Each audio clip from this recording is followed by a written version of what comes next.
प्यारे बच्चों, कैसे हो आप सभी लोग। आई होप आप अच्छे होंगे, घर पे होंगे, सुरक्षित होंगे और अपनी जो स्टडी है उसको आपने शायद स्टार्ट कर दिया होगा। क्योंकि देखिए, आप 9th से 10th में प्रमोट हो चुके हो, मीन्स आप अब 10th क्लास में हो। तो आपने अपनी जो स्टडी है उसको मे बी स्टार्ट कर दिया होगा। आपकी जो स्टडी है उसको और भी अच्छा करने के लिए, ताकि आपकी थोड़ी हेल्प हो जाए स्टडी के अंदर, तो मैंने देखो साइंस के अंदर 6 वाला जो चैप्टर है उसको स्टार्ट किया था। इसका एक वीडियो मैं पहले ही बना चुकी हूँ। उस वीडियो के अंदर मैं आपको एक तो ये बता चुकी हूँ कि आपकी जो बायोलॉजी है वो कितने मार्क्स की आएगी बोर्ड एग्ज़ाम के अंदर। ठीक है, आपकी जो 6 वाला चैप्टर है ये कितने मार्क्स का आएगा, कैसे क्वेश्चंस आएगा। और 6 वाला जो चैप्टर है लाइफ प्रोसेसेस का, उसका कुछ कॉन्सेप्ट मैं क्लियर भी कर चुकी हूँ आपके सामने कि लाइफ प्रोसेस का मीन्स क्या होता है, लिविंग ऑर्गेनिज्म के क्या करैक्टर्स होते हैं। ये सभी बातें हम पीछे वाले वीडियो में कर चुके हैं। जिन बच्चों ने पीछे वाला वीडियो नहीं देखा है तो वो पीछे वाला वीडियो देख ले। आज 6 वाले जो चैप्टर है उसी को मैं कंटिन्यू कर रही हूँ।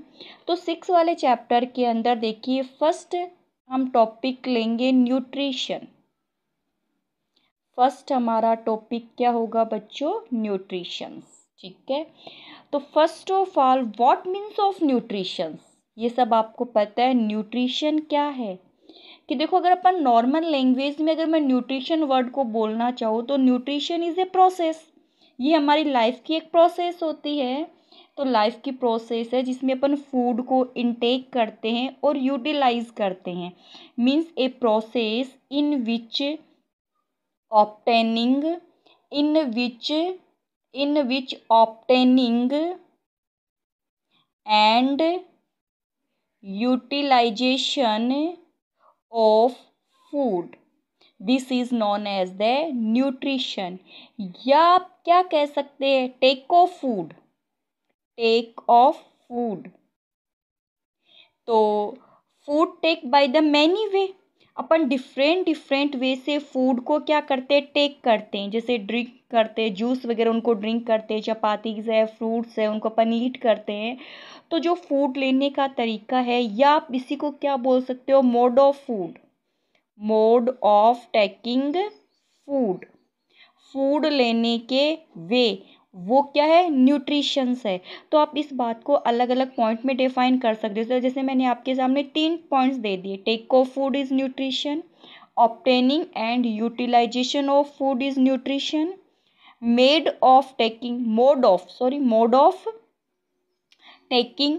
Of taking food is known as the nutrition. यानी आप फूड ले रहे हो, फूड लेने के वे ही क्या होते हैं, न्यूट्रिशन होते हैं। जैसे आप ड्रिंक करते हो, जैसे जूस वगैरह उनको पीते हो, ईट करते हो, च्यूइंग करते हो, फिर आप लास्ट में जाके डाइजेशन करोगे। डाइजेशन होने के बाद में हमें एनर्जी मिलेगी। तो वो सब क्या है, किस प्रोसेस के अंदर आते हैं, न्यूट्रिशन के अंदर आते हैं। जैसे ऑब्टेनिंग करना, ऑब्टेनिंग करने के बाद में उसको डाइजेस्ट करना, डाइजेस्ट करने के बाद में एनर्जी मिलेगी हमें, है ना। तो वो सभी पॉइंट्स आप किस में दे दोगे, यूटिलाइजेशन के अंदर दे दोगे। तो न्यूट्रिशन में भी, आई होप न्यूट्रिशन वर्ड आप समझ चुके होंगे। तो फर्स्ट डेफिनेशन आप क्या दोगे, nutrition. Then the second definition आप दोगे nutrients. What means of the nutrients आप किसको बोलोगे, तो ये भी आपको पता है, ऑर्गेनिक और inorganic substance of food which provide energy. Organic आप क्या बोलोगे, organic and inorganic substances which are provide energy known as the nutrient. देखो, हमारा 6 वाला जो चैप्टर है एक वीडियो पहले हो चुका। सेकंड वीडियो के अंदर फर्स्ट डेफिनेशन क्या होगी, न्यूट्रिशन।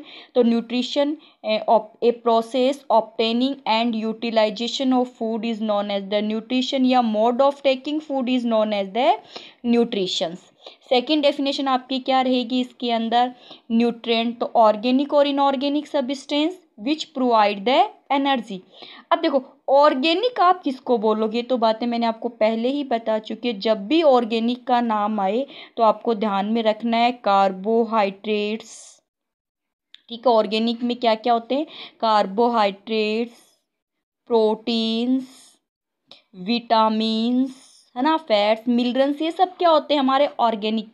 तो कार्बोहाइड्रेट, प्रोटीन, विटामिन, ये सब क्या होते हैं ऑर्गेनिक। या ऑर्गेनिक आप किसे कह दो, जिसमें कार्बन हो, हाइड्रोजन हो, ऑक्सीजन हो, नाइट्रोजन हो, ये सब मिल करके कोई भी कंपोनेंट बनाते हैं, उस कंपोनेंट को अपन क्या कहते हैं, ऑर्गेनिक कंपोनेंट कहते हैं। इनऑर्गेनिक सब्सटेंस आप किसको कहोगे, जैसे देखो इनऑर्गेनिक सब्सटेंस में आप देखते हो ना, सोडियम, है ना, मिनरल्स, जिसकी अपन जो मिनरल्स की जो अपन बात करते हैं वो सब जैसे सोडियम है, मैग्नीशियम है ना, ये सब आप स्टडी के अंदर करते हो। हमें कैल्शियम की ज़रूरत होती है, हमें आयरन की ज़रूरत होती है, तो वो सब क्या हो जाते हैं हमारे इनऑर्गेनिक हो जाते हैं। तो ऑर्गेनिक और इनऑर्गेनिक सब्सटेंस जो हमें एनर्जी प्रोवाइड करवाते हैं, the substance, the organic and inorganic substance to provide the energy is known as the nutrients. इतनी बात क्लियर हो गई। न्यूट्रिएंट्स क्या होते हैं, न्यूट्रिशन क्या है और न्यूट्रिएंट्स क्या है। हम अब हमारा सेकंड जो पॉइंट्स बनेगा बच्चों, वो बनेगा टाइप्स ऑफ न्यूट्रिशन। आपको नोट्स भी इसी टाइप से बनाने हैं। टाइप ऑफ न्यूट्रिशंस, देखिए टाइप ऑफ न्यूट्रिशंस के अंदर हम एक तो आपको पता है ऑटोट्रॉप्स, क्या वर्ड यूज करते हैं बच्चों, ऑटोट्रॉप्स एंड द हेटेरोट्रॉप्स। आप हेटेरोट्रॉप से पहले होलोजोइक वर्ड भी यूज कर सकते हो, ठीक है, होलोजोइक वर्ड भी, बट आपको तो सीधे सीधे ध्यान रखना, इतना ज़्यादा कंफ्यूज नहीं होना है न्यूट्रिशंस को लेकर के। ऑटोट्रोफ और हेटेरोट्रोफ। अब हेटेरोट्रोफ्स के जो टाइप्स है उसके अंदर अपन होलोजोइक्स भी कर लेंगे, ठीक है, पैरासिटिक न्यूट्रिशंस भी करेंगे, उसकी बात अपन बाद में करेंगे। एक बार अपन सीधे सीधे किसकी बात करेंगे, ऑटोट्रोफ्स की ही बात करेंगे। देखो ऑटोट्रोफ, आप देखो ऑटो, है ना, ऑटो मानी होता है सेल्फ, ट्रोप्स प्रीपेड, जो अपना फूड सेल्फ प्रिपेयर्ड करते हैं वो क्या होते हैं, ऑटोट्रोप्स होते हैं। The obtain food by the other organism या other plants is known as the heterotrophs, जो अपना फूड खुद बनाते, prepare own food is known as the autotrophs. और heterotrophs the obtain food by the different organisms. अब जो autotrophs है वो अपना फूड किसकी हेल्प से बनाएंगे, the autotrophs prepare the food help of the CO2H2। जैसे कोई भी इनऑर्गेनिक सब्सटेंस है, यहाँ समझिएगा आप, ये ऑटोट्रोप्स अपना फूड कैसे बनाएंगे, जैसे कोई भी इनऑर्गेनिक सब्सटेंस है, इनऑर्गेनिक सब्सटेंस जैसे मैं लिख दूँ, कार्बन लिख दूँ, हाइड्रोजन लिख दूँ, ऑक्सीजन लिख दूँ, ठीक है। इनऑर्गेनिक सब्सटेंस से एक तो क्या बना, CO2 बनी, इनऑर्गेनिक सब्सटेंस से क्या बना, H2O बना। तो the CO2 and H2O formed by the inorganic substance which are involved in the autotrophic nutrition, which are involved in the autotrophic nutrition। बात समझ में, ऑटोट्रॉफिक न्यूट्रिशन आप किसको बोलोगे, द ऑर्गेनिज्म या the green plant prepare own food, the organism prepare oven food to obtain by CO2 H2O help of the inorganic substance is known as the autotrophs। यानी कि the organism prepare oven food by the CO2 and H2O or other inorganic substance is known as the autotrophs। अब देखिए autotrophs के अंदर अपन एक तो देंगे photo autotrophs, photo autotrophs word दूंगी मैं मिस, फोटोसिंथेसिस, क्या दूंगी, फोटोसिंथेसिस। इसका एग्जाम्पल क्या होता है बच्चों, ग्रीन प्लांट जिसका एग्जाम्पल होता है। और एक मैं इसको क्या दूंगी, कीमोसिंथेसिस, कीमोसिंथेसिस, यानी अपना फूड बनाएंगे बट किसकी हेल्प से, केमिकल की हेल्प से। वो केमिकल क्या हो सकते हैं, वो केमिकल इनऑर्गेनिक सब्सटेंस ही होंगे, जैसे सल्फर हो गया, आयरन हो गया, एक्सेट्रा, कोई भी इनऑर्गेनिक सब्सटेंस हो जाएगा। तो वो कीमोसिंथेसिस, देखो ऑटोट्रॉफ्स का मतलब जो अपना फूड खुद बनाते हैं इनऑर्गेनिक सब्सटेंस से, CO2 और H2O की हेल्प से, ठीक है। ऑटोट्रॉफ्स में आप दोगे फोटो ऑटोट्रॉफिक यानी फोटोसिंथेसिस और chemosynthesis. Photosynthesis, the organism prepared food presence of the sunlight, photon किसकी प्रेजेंस में, सनलाइट की प्रेजेंस में, तो ग्रीन प्लांट्स हो जाएंगे। और the organism prepare own food help of the chemical, तो क्या हो जाएंगे कीमोसिंथेसिस, जिसका एग्जाम्पल आप क्या दोगे बच्चों, बैक्टीरिया दोगे। इसकी डिटेल हमें नहीं करनी, हमें इधर वाले की डिटेल करनी है। तो देखिए हमारे जो 6 वाला चैप्टर है उसमें एक वीडियो पहले हो चुका, आज का क्या था, न्यूट्रिशन, न्यूट्रेंट, ठीक है, टाइप ऑफ न्यूट्रेंट, ऑटोट्रोफिक और हेटेरोट्रोफिक। ऑटोट्रोफिक आप किसको बोलोगे, themselves prepared food, themselves prepared food, help of inorganic substance, CO2, H2O, ठीक है। और इसके अंदर आप क्या दोगे, एक हो गया फोटोसिंथेसिस, एक हो गया chemosynthesis. Photosynthesis means green plant prepare food, ठीक है, प्रेजेंस ऑफ सनलाइट। और कीमोसिंथेसिस मीन्स केमिकल। अब देखिए आगे जब क्लास होती है तो हमारी क्लास किस पे होगी, फोटोसिंथेसिस पे होगी। तो ये वाली बातें आपको समझ में आ गई होगी। जब ये वाली बातें आपको समझ में आ गई तो चलिए अपन आगे की अब बात करते हैं। हमारा अगला टॉपिक क्या होगा, फोटोसिंथेसिस। मैंने क्या कहा था, हेटेरोट्रोफिक जो न्यूट्रिशन है इसकी बात अपन बाद में करेंगे, लेकिन थोड़ा सा चलो बता दूं कि obtain the food from the other organism, this is known as the heterotrophic. अब ये देखो, ये वाला जो फूड बनेगा बेटा, ये बनेगा सिंपल फूड, सिंपल फूड बनेगा। अब यहाँ से ये कॉम्प्लेक्स फूड में कन्वर्ट होगा। कॉम्प्लेक्स फूड को कौन लेंगे, ये हेटेरोट्रोप्स वाले लेंगे। अब ये जो हेटेरोट्रोप्स वाले हैं ये क्या ऑब्टेन करते हैं, कॉम्प्लेक्स फूड को ऑब्टेन करते, से कार्बोहाइड्रेट है, प्रोटीन है, फैट, जैसे हम लोग है ना, हम लोग कार्बोहाइड्रेट, प्रोटीन, फैट, विटामिन ये खाते हैं। तो इसका मतलब ये हेटेरोट्रोप्स हो गए। हमने क्या किया है, कॉम्प्लेक्स फूड को लिया है। अब जो हेटेरो कॉम्प्लेक्स फूड होगा, इस कॉम्प्लेक्स फूड का क्या होता है बच्चों, डाइजेशन होता है उस, ठीक है, और ये सिंपलेस्ट फॉर्म में कन्वर्ट हो जाता है। अब ये कितने टाइप्स का होता है, अब आपको पता है हेटेरोट्रोफिक जो न्यूट्रिशंस है आप उसके अंदर अलग अलग टाइप्स देते हो। जैसे अपन एक होलो जो एक टाइप का देंगे जिसके अंदर अपन क्या बताएंगे, कार्निवोर्स, ओमनिवोर्स, है ना, हर्बीवोर्स वाला देंगे। फिर उसके अंदर एक अपन और टाइप करेंगे, इसके अंदर पैरासाइट्स की स्टडी करेंगे अपन, इसके अंदर स्फेरोफाइटिक की स्टडी करेंगे। तो वो वाली बातें अपन बाद में करेंगे क्योंकि हमें स्टेप वाइज चलना है, नोट्स बनाने हैं एग्जाम के अकॉर्डिंग। तो हमारा अगला पॉइंट क्या रहेगा, ऑटोट्रोफिक न्यूट्रिशन को पहले पूरा पढ़ लेते हैं, फिर हेटेरोट्रोफिक न्यूट्रिशन में चलेंगे। अब ऑटोट्रोफिक न्यूट्रिशंस के अंदर अपन पहला पॉइंट अपन क्या डालोगे आप, फोटोसिंथेसिस। तो फोटोसिंथेसिस आप सबको पता है, इसमें 2 वर्ड है, एक तो है फोटोन और एक होता है सिंथेसिस। जो फोटोन है ये आप क्या है, लाइट है आपकी, और सिंथेसिस का मतलब प्रिपेयर करना, कुक करना, बनाना।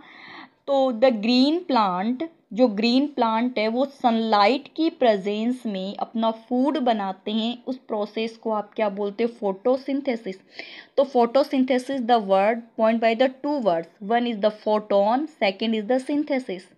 फोटोन मीन्स सनलाइट, सिंथेसिस मानी प्रिपेयर।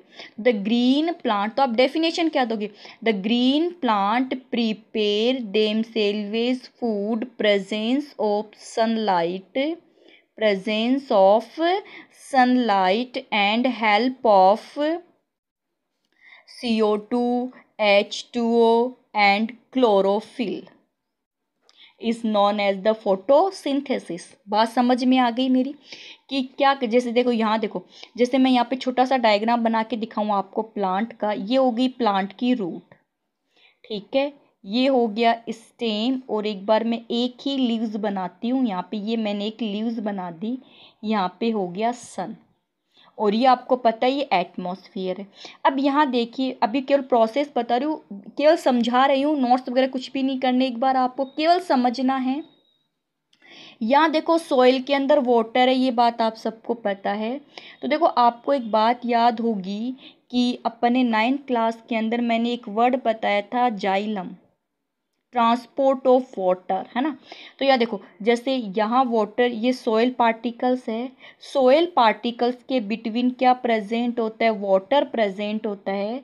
सॉइल पार्टिकल के बिटवीन जो वाटर प्रेजेंट है, जिस वाटर को रूट क्या करेगी, अब्जॉर्व करेगी, आप उस वाटर को बोलोगे कैपिलरी वाटर। ऐसे वाटर तो बहुत होता है, ठीक है, लेकिन रूट केवल किस वाटर को अब्जॉर्व कर पाती, जिस वाटर को रूट अब्जॉर्व कर पाती है, जिस वाटर को रूट अब्जॉर्व करेगी, उस वाटर को आप क्या बोलोगे, कैपिलरी वाटर बोलोगे, ठीक है। तो यहाँ एक बार प्रोसेस समझ लीजिए कि सोयल पार्टिकल्स के बिटवीन में कैपिलरी वाटर है, रूट जो हेयर होंगे वो इस वाटर को क्या कर रहे हैं, अब्जॉर्व कर रहे हैं। जैसे ही रूट हेयर वाटर को अब्जॉर्व करेंगे तो रूट में जो जाइलम वाला टिश्यू है, ये जाइलम वाला जो टिश्यू है, इस वाटर को कहाँ लेके जाएगा, अपवर्ड डायरेक्शन के अंदर लेके जाएगा। तो जैसे मान लो फूड बनना है ना, तो फूड बनने के लिए क्या चाहिए, क्या कहा था मैंने, वाटर चाहिए।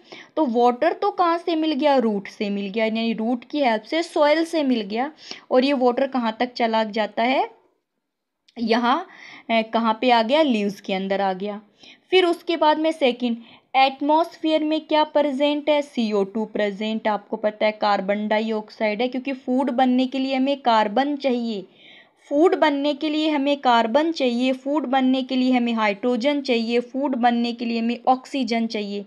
तो प्लांट को कार्बन चाहिए, तो कार्बन किसकी हेल्प से मिलेगी, एटमॉस्फेयर में प्रेजेंट CO2 की हेल्प से मिलेगी।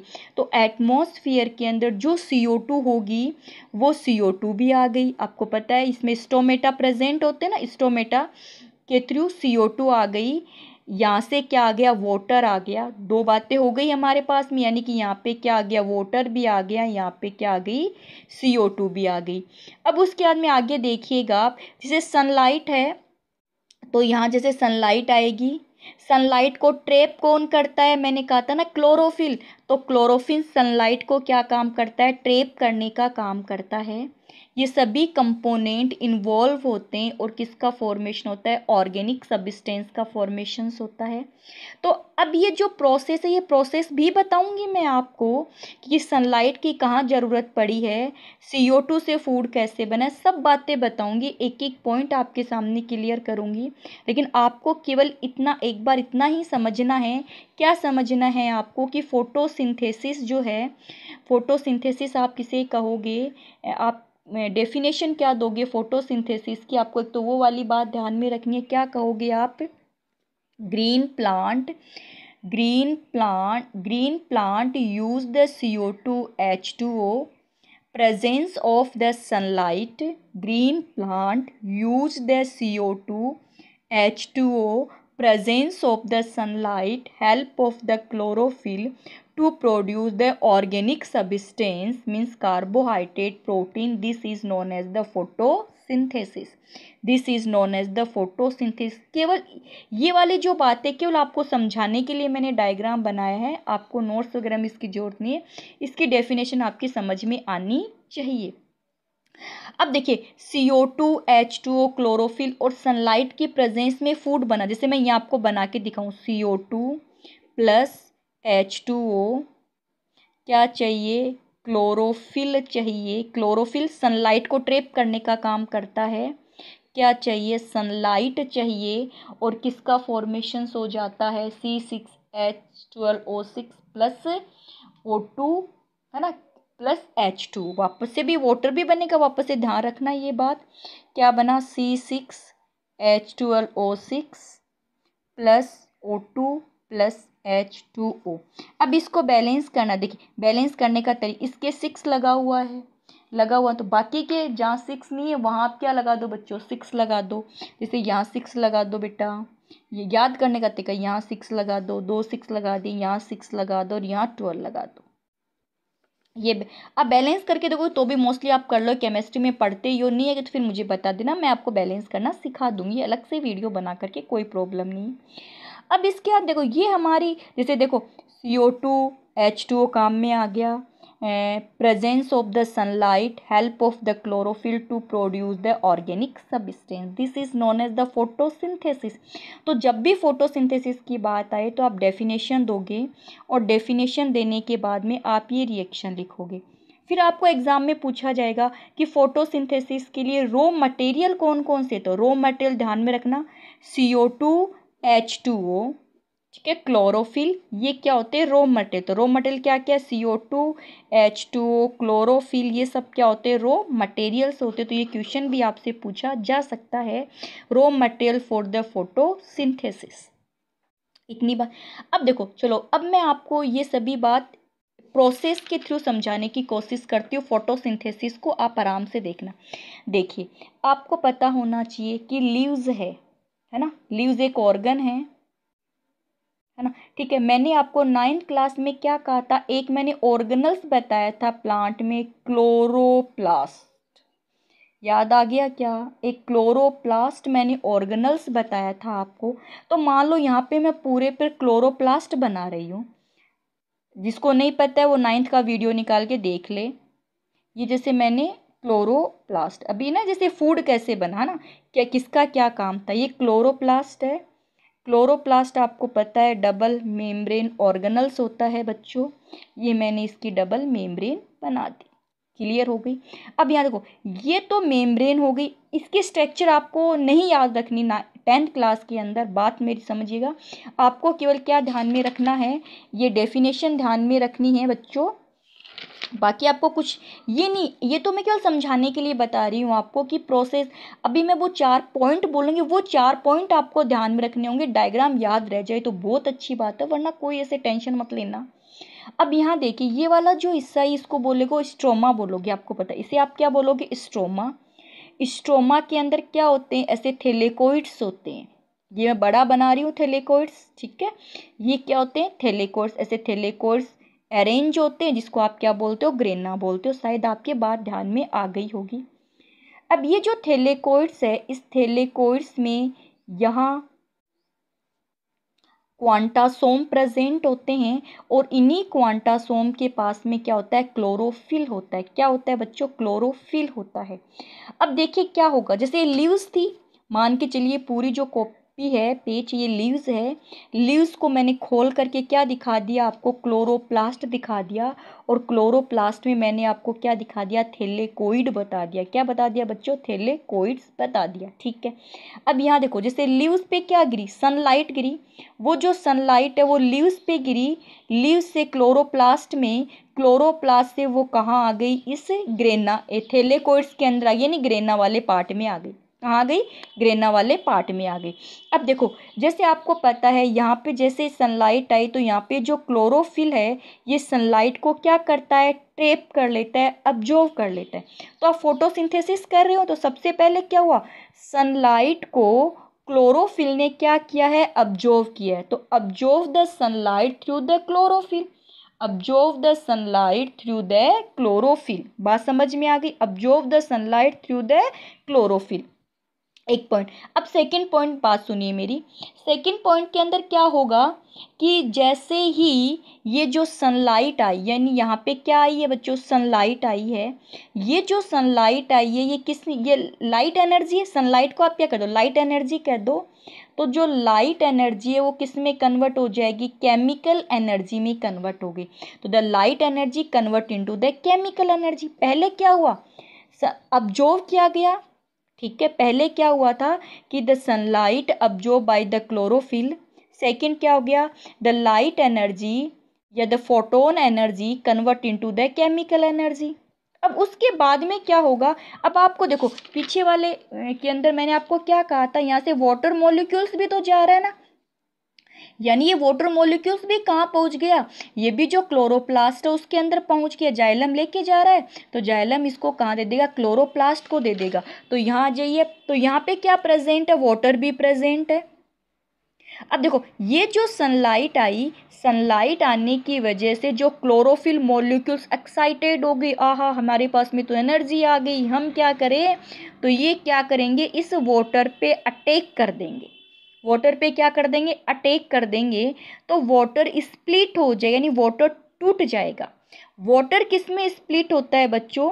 तो वाटर किस में स्प्लिट होगा? एक तो हाइड्रोजन आयन बनेंगे, 2 इलेक्ट्रॉन बनेंगे और ऑक्सीजन बनेगी।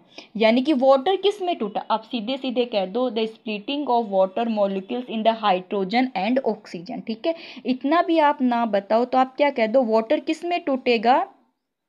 हाइड्रोजन और ऑक्सीजन में टूट गया। तो देखो पहले आपने क्या फर्स्ट स्टेप क्या दी, यानी प्रोसेस ऑफ फोटोसिंथेसिस समझा रही हूँ। प्रोसेस ऑफ फोटोसिंथेसिस में सबसे पहले क्या होगा? Absorb the sunlight through the chlorophyll, the photon light convert into the chemical energy to split the water molecules in the hydrogen and oxygen। ये जो वाटर था ये किस में टूट गया? हाइड्रोजन और ऑक्सीजन के अंदर वाटर टूट जाता है। बात समझ में आ गई? अब देखो ये जो ऑक्सीजन है ये तो एटमॉस्फेयर में चली गई है ना। अभी अपने रिएक्शन में लिखा था ना, प्लस में O2 लगाया था, तो ऑक्सीजन तो कहाँ चली गई? ये ऑक्सीजन कहाँ चली गई? एटमॉस्फेयर के अंदर चली गई। अब ये जो हाइड्रोजन बना है, ठीक है, जो हाइड्रोजन आयन बने हैं, जो इलेक्ट्रॉन्स बने हैं, ये इलेक्ट्रॉन्स क्या बनाएंगे? एनर्जी बनाएंगे।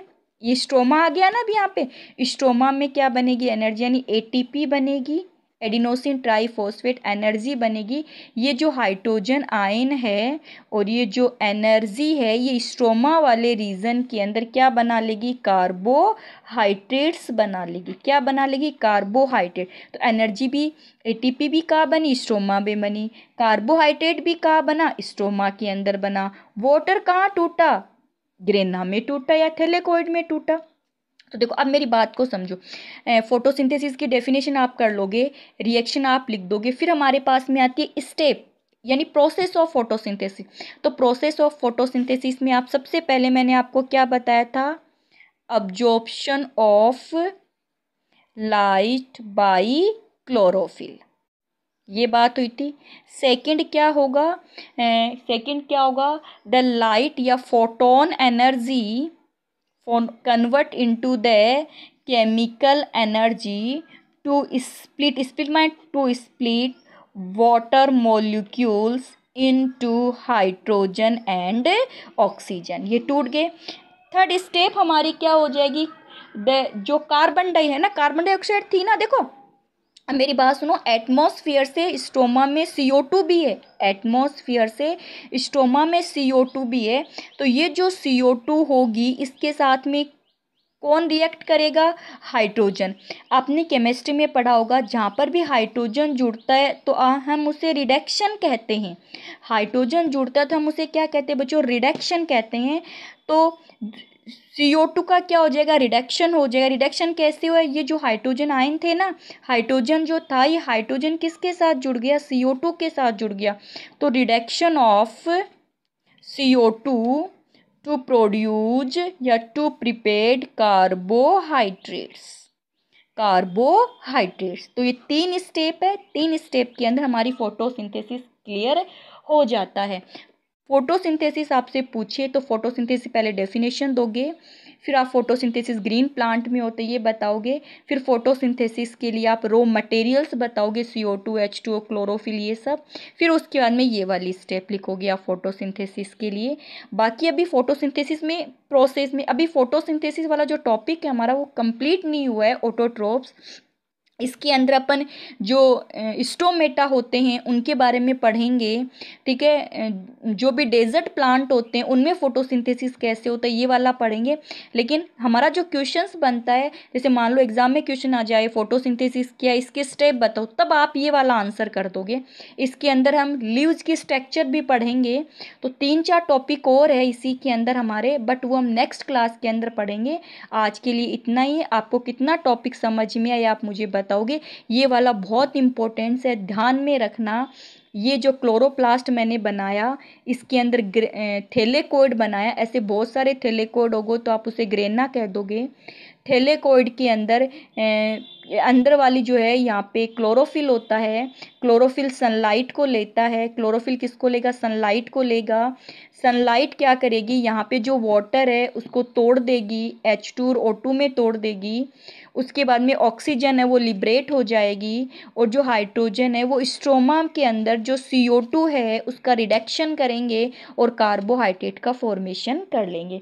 तो ओके बच्चों, आपको कितना समझ में आया है ये बात आप मुझे बताओगे, आप कमेंट्स भी करोगे। आपको नोट्स चाहिए तो आप मुझे बता देना हमें नोट्स चाहिए, वरना जो टॉपिक है वो आपको बिल्कुल मैं आराम से समझा रही हूँ। नोट्स जैसे देखो, आज वाले आप नोट्स कैसे बनाओगे, न्यूट्रिशन की डेफिनेशन लिख लोगे, न्यूट्रिएंट की डेफिनेशन लिख लोगे, टाइप्स लिख लोगे, ऑटोट्रोफ हेटेरोट्रोप्स, ऑटोट्रोप्स की डेफिनेशन लिख लोगे, ऑटोट्रोप्स के अंदर फोटोसिंथेसिस और कीमोसिंथेसिस लिख लोगे, फिर फोटोसिंथेसिस की डेफिनेशन लिख लोगे, जो रिएक्शन समझाई वो लिख लोगे, रॉ मटेरियल लिख लोगे और ये स्टेप लिख लोगे। ठीक है, आगे की बात अपन नेक्स्ट क्लास के अंदर करेंगे, तो आप कमेंट्स करके ज़रूर बताओगे मुझे कि आपके समझ में आ गया क्या।